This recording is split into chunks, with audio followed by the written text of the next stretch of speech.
ഞങ്ങള് വർക്ക് കഴിഞ്ഞിട്ട് വന്ന് പെട്ടെന്ന് നമ്മുടെ കാട്ടാള സിനിമ ഇന്ന് റിലീസാണ്. അത് കാണാനായിട്ട് പോവുകയാണ്. സമയം വളരെ കുറവാണ്, വർക്ക് കഴിഞ്ഞ് വന്നതേ ഉള്ളൂ. പെട്ടെന്ന് പോവുകയാണ്. അപ്പൊ കണ്ടിട്ട് വന്നിട്ട് റിവ്യൂ എങ്ങനെയുണ്ടെന്ന് പറയാം.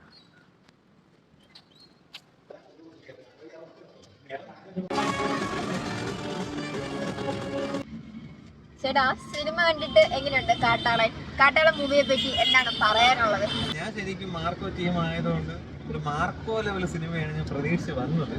പക്ഷെ അതിന്റെ ചെറിയൊരു പോരായ്മ എനിക്ക് തോന്നി. അല്ല, സിനിമ പൊളിയാണ്, ഫൈറ്റിംഗ് ഒന്നും ഒരു രക്ഷയില്ല. ശരിക്കും പറഞ്ഞാൽ പ്രൊഡക്ഷന്റെ സൈഡിൽ നിന്ന് ഈ ഒരു എന്താ പറയാൻ വേണ്ടിയിട്ട് പ്രൊഡക്ഷൻ കോസ്റ്റ് കുറയ്ക്കാനുള്ള ഒരു ഇതുമില്ല.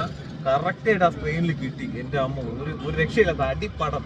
ആന്റണി പെപ്പ ഒരു അടി എന്നൊക്കെ പറഞ്ഞ ഒരു 1.5 കിൻഡൽ അടി എന്നുള്ളൊരു പരക്കൊരു സംസാരം ഉള്ളത് പോലെ തന്നെ ഒരു രക്ഷയില്ല. അടി മരനടി. പ്രധാനപ്പെട്ട അതിലെ ഹീറോയിൻ, ആ നടി അടിപൊളിയായിട്ടാണ് ചെയ്തത്. എനിക്ക് ഭയങ്കര ഇഷ്ടപ്പെട്ടത്.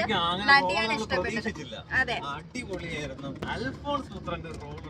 പുള്ളി മറ്റേ വാഴ 2-ൽ വന്ന് കലക്കിയതുപോലെ തന്നെ ഇതിനകത്ത് ഒരു എക്സ്റ്റന്റ് ക്യാമിയോ വന്ന് തകർക്കണം. പിന്നെ ക്യാമിയോ ഏറ്റവും ലാസ്റ്റ് നിങ്ങൾ ആരും പ്രതീക്ഷിക്കാത്ത ഒരു വെട്ടിക്കെട്ട് ക്യാമിയോ ഉണ്ട്.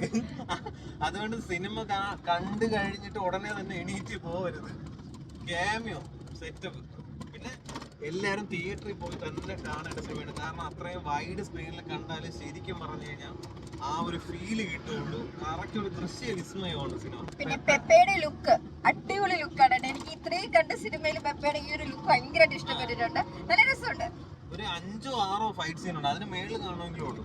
ഒരു ഫൈറ്റ് സീനൊന്നും ഒരു രക്ഷയില്ല. ഫൈറ്റ് കൊറിയോഗ്രാഫി ചെയ്തേക്കുന്ന ആരാന്ന് അറിയില്ല, പക്ഷെ ഒരു രക്ഷയില്ല. പൊളി അടി എന്ന് പറഞ്ഞു കഴിഞ്ഞാൽ ഇമ്മാതിരി അടി. തുഷാര വിജയൻ അടിപൊളിയാണ്. ഞാൻ ഭയങ്കര കട്ട ഫാനായി പുള്ളിക്കാരിയുടെ. എനിക്ക് ഭയങ്കരമായിട്ട് ആ ഒരു ക്യാരക്ടർ ഇഷ്ടപ്പെട്ടിട്ടുണ്ട്. വീട്ടില് പ്രായമായിട്ടുള്ള അമ്മാമ്മയൊക്കെ ഉണ്ടെങ്കിലേ ഈ അടി ഇടിയൊക്കെ ഇഷ്ടപ്പെടുന്ന അമ്മമാരോ അപ്പൂമ്മമാരോ ഒക്കെ ഉണ്ടെങ്കിൽ ധൈര്യമായിട്ട് കൊണ്ടുപോയിക്കോ. അടിക്കുന്ന പെരുന്നാളാണ്. എന്തായാലും ഞങ്ങൾക്ക് ഇഷ്ടപ്പെട്ടു. ഞങ്ങളുടെ പേഴ്സണൽ ഒപ്പീനിയൻ ആണ് പറയുന്നത്. പിന്നെ ഒരാളുടെ കാര്യം പറയാൻ മറന്നു, ജഗദീഷ് ഏട്ടൻ. അടിപൊളി റോള്. അടിപൊളി എന്ന് പറഞ്ഞു കഴിഞ്ഞാൽ പുള്ളി ട്രാക്ക് മാറ്റി ഒരു രക്ഷയില്ല. കുറെ സെന്റിമെന്റ്സ് എലമെന്റ്സ് ഒക്കെ ഉണ്ട്. പുള്ളി അതൊക്കെ അടിപൊളിയായിട്ട് അഭിനയിച്ചിട്ടുണ്ട്.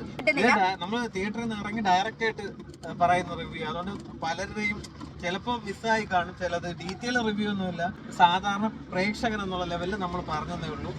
ഇത് നമ്മുടെ മാത്രം അഭിപ്രായമാണ്. ചിലപ്പോൾ നിങ്ങൾക്ക് ഇഷ്ടപ്പെടാതിരിക്കാം. കാരണം മാർക്കും ഇഷ്ടപ്പെട്ടവരുണ്ട്, ഇഷ്ടപ്പെടാത്തവരുണ്ട്. പക്ഷെ ഞങ്ങൾക്ക് മാർക്കും ഇഷ്ടപ്പെട്ടതാണ്. കണ്ടു മടുത്തൊരു സ്റ്റോറിയാണ്. സ്റ്റോറി പല സിനിമകളിൽ നമ്മൾ കണ്ടതാ. പക്ഷെ സ്റ്റോറി നോക്കണ്ട, മേക്കിംഗ് ഒരു രക്ഷയില്ല. പിന്നെ നമ്മുടെ തെലുങ്കിലെ ഒരു സുനിൽ എങ്ങാണ്ടോ, ആ പുള്ളിയെ മെയിൻ വില്ലൻ വേഷം ചെയ്തേക്കുന്നത്. അതും പൊളിയായിട്ടുണ്ട്. ഒരാളും കൂടി ഉണ്ട്, നമ്മുടെ മാർക്കോയിലെ മെയിൻ വില്ലൻ. പുള്ളിയുടെ പേര് പെട്ടെന്ന് കിട്ടുന്നില്ല. പേര് ഓവറോൾ നല്ല സിനിമയാണ്. അതിൽ കുറച്ച് ആനയുടെ കുറച്ച് ഷോട്ട് ഉണ്ട്. അത് അടിപൊളി. അതൊക്കെ തിയേറ്ററിൽ പോയി തന്നെ കാണണം. ടിക്കറ്റ് എടുത്തു. നമുക്ക് നന്നായിട്ട് ഇഷ്ടപ്പെട്ടു. ബൈ.